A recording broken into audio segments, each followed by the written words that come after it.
اللہ الرحمن الرحیم والصلاة والسلام علی رسولہ الکریم وعلی آلہ وصحبہ اجمعین، اما بعد۔ میرے محترم بھائیوں، بہنوں، بچوں، بچیوں، عزیزوں، جاننے والے، نہ جاننے والے، السلام علیکم ورحمۃ اللہ وبرکاتہ۔ کچھ دنوں سے میں قرآن سے اللہ کی پسندیدہ ہستیاں کون ہیں، کہ اللہ کس کو پسند کرتا ہے، ولی دوست کو کہتے ہیں۔ تو اللہ کا دوست کون ہے؟ وہ یہ کوئی وراثتی چیز نہیں ہے کہ ایک بڑے اولیاء اللہ تھے تو اب ان کا بیٹا بھی انہی جیسا ہوگا۔ ہمارے یہاں وراثت چلتی ہے کہ بڑے بزرگ کا بیٹا بھی بزرگ بن جاتا ہے، چاہے وہ کلین شیو ہو، وہ لوگ اس کے پاؤں چوم رہے ہوتے ہیں، جہالت ہے۔ تو آج میں تھوڑا سا سورہ بنی اسرائیل ہے، اس میں بھی سارے اخلاق بیان ہوئے۔ میرے بھائی بہنوں، ایمان لانے کے بعد انسان بنتا ہے، اور اس کے بعد اس کی قیمت، اس کا بڑا پن، اس کی وجاہت، اس کی شرافت وہ پیسوں سے نہیں ہوتی۔ پیسوں سے انسان مالدار تو ہو جاتا ہے، بڑا نہیں بنتا، بڑا نہیں بنتا۔ ہمارا علم غلط ہو گیا۔ بڑا بڑا بندہ جے بول دیا 3 ملن، یہ 200 مربن، یہ نوابہ فلانا ہے، نوابہ فلانا ہے۔ میرے بھائیو، یہ بالکل غلط علم ہے۔ بڑا وہ ہے جسے اللہ پسند کرے، بڑا وہ ہے جو میرے نبی کی زندگی کے پیچھے چلے، بڑا وہ ہے جس سے اللہ تعالیٰ راضی ہو جائے، باقی سب چھوٹے چھوٹے ہیں۔ تو آج ایک تیسری جگہ سے میں کچھ باتیں قرآن سے عرض کروں گا جن کا تعلق ہمارے ایمان سے بھی ہے، اخلاق سے بھی ہے۔ وہ ہے بسم اللہ الرحمن الرحیم، وَقَضَىٰ رَبُّكَ أَلَّا تَعْبُدُوا إِلَّا إِيَّاهُ بِالْوَالِدَيْنِ إِحْسَانًا إِمَّا يَبْلُغَنَّ عِندَكَ الْكِبَرَ أَحَدُهُمَا أَوْ كِلَاهُمَا فَلَا تَقُل لَّهُمَا أُفٍّ وَلَا تَنْهَرْهُمَا وَقُل لَّهُمَا قَوْلًا كَرِيمًا وَاخْفِضْ لَهُمَا جَنَاحَ الذُّلِّ مِنَ الرَّحْمَةِ وَقُل رَّبِّ ارْحَمْهُمَا كَمَا رَبَّيَانِي صَغِيرًا۔ یہ بہت بڑا مضمون ہے۔ اللہ نے قرآن بھر دیا والدین کے خدمت کے لیے، والدین کی اطاعت کے لیے، والدین کی ماننے کے لیے۔ پہلا جملہ ہے اور تیرے رب نے فیصلہ کیا، ایک مطلب۔ دوسرا، اور تیرے رب نے حکم کیا کہ بندگی صرف اللہ کی ہے، بندگی صرف اللہ کی ہے۔ عبد اسے کہتے ہیں جو ہر بات پہ سر جھکا دے، عبد اسے کہتے ہیں جو ہر بات پہ بچھ جائے، اس کو عبد کہتے ہیں۔ تو اللہ کہہ رہا ہے میرے بندو، میرا ایک فیصلہ ہے اور میرا ایک حکم ہے، میرے سوا نہ تمہارا ہاتھ کسی کے آگے پھیلے، نہ تمہاری گردن کسی کے آگے جھکے۔ ایک دوسرے سے مدد لینا، اس کو ایک دوسرے کی تعاونوں میں آ جاتا۔ تعاونوا علی البر والتقوی، ایک دوسرے کا ساتھ دو، ایک دوسرے کی مدد کرو۔ میرے نبی قرضہ اٹھاتے تھے۔ میرے نبی جب انتقال ہوا تو آپ کی زرہ 9 وسق پر، وسق 5 من کا ہوتا ہے، تو وہ جو کے بدلے آپ نے زرہ رکھوائی تھی کہ جب میں تمہیں ادا کروں گا زرہ لے لوں گا، اور آپ کا انتقال ہو گیا، آپ زرہ اپنی واپس نہیں لے سکے۔ وہ چیزیں جن کا تعلق صرف اللہ کی ذات سے ہے اور کوئی نہیں کر سکتا، اس میں صرف اللہ کے آگے ہاتھ پھیلا، جیسے ہم کہتے ہیں مدد، نصرت۔ اللہ کہتا میں ہوں، الا ان نصر اللہ قریب، سنو میری مدد تمہارے قریب ہے۔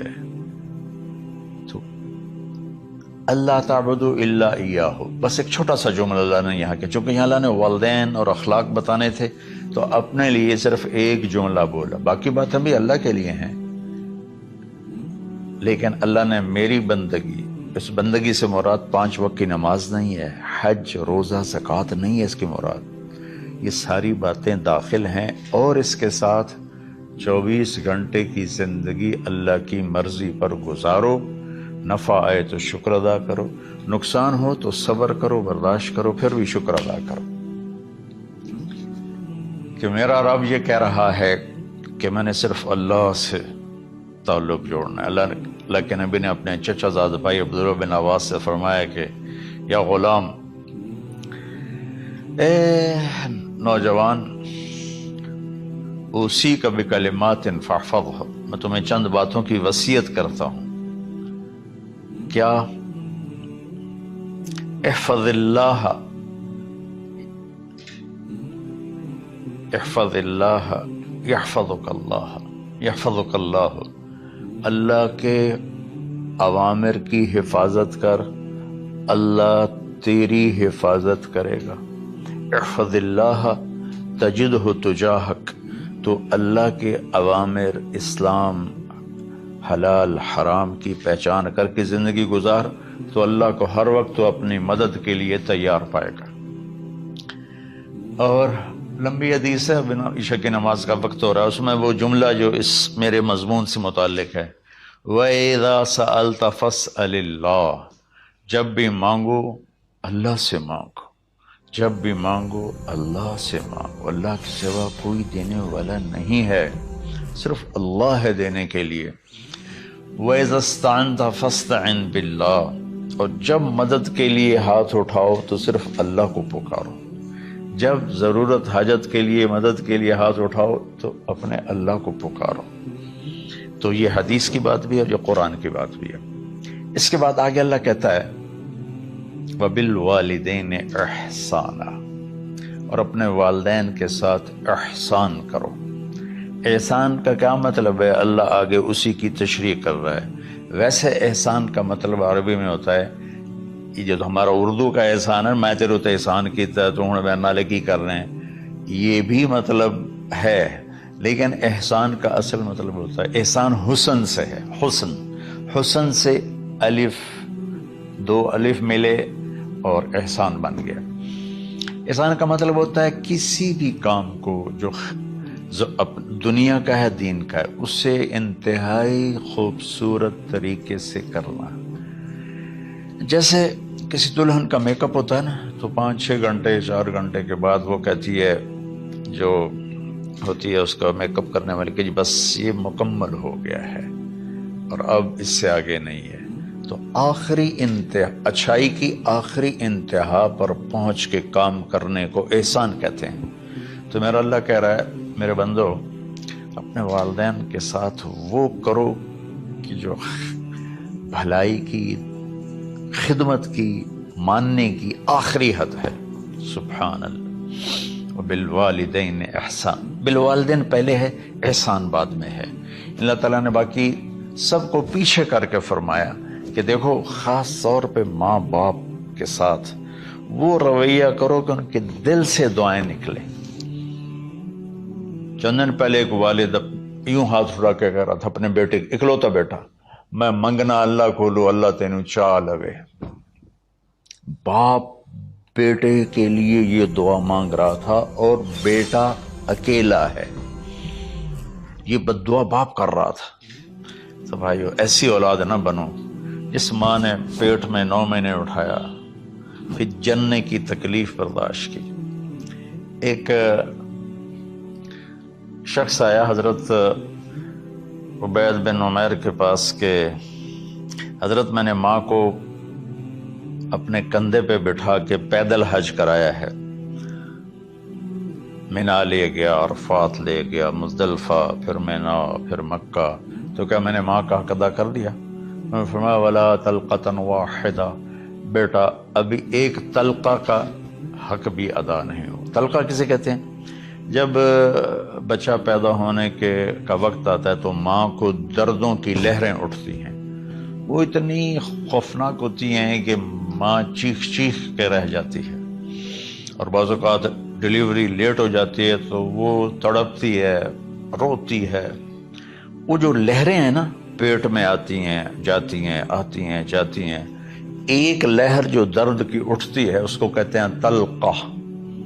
میں قربان جاؤں، انہوں نے فرمایا بیٹا ابھی تیری ماں نے جو تجھے جنا تھا اس وقت جو تجھے درد، وہ تیری ماں نے درد کی لہریں برداشت کی تھی، اس میں سے ایک لہر کا بھی حق ادا نہیں ہوا، یعنی کہ حق ادا ہو ہی نہیں سکتا۔ یہ مطلب کہ حق ادا ہو ہی نہیں سکتا، کہ بیٹا ابھی ایک کا بھی نہیں۔ پھر حضرت عبداللہ بن عمر سے ایک شخص نے پوچھا کہ اچھا یہ جو آدمی تھا یہ خراسان، یہ ایران میں ہے اور افغانستان میں، یہاں سے ماں کو پیدل کندھے پہ بٹھا کے مکے پہنچا تھا، اندازہ لگا اس نے کتنی مشقت اٹھائی۔ اور عبید اللہ بن عمر کہتے ہیں بیٹا ابھی ایک لہر کا حق ادا نہیں ہوا۔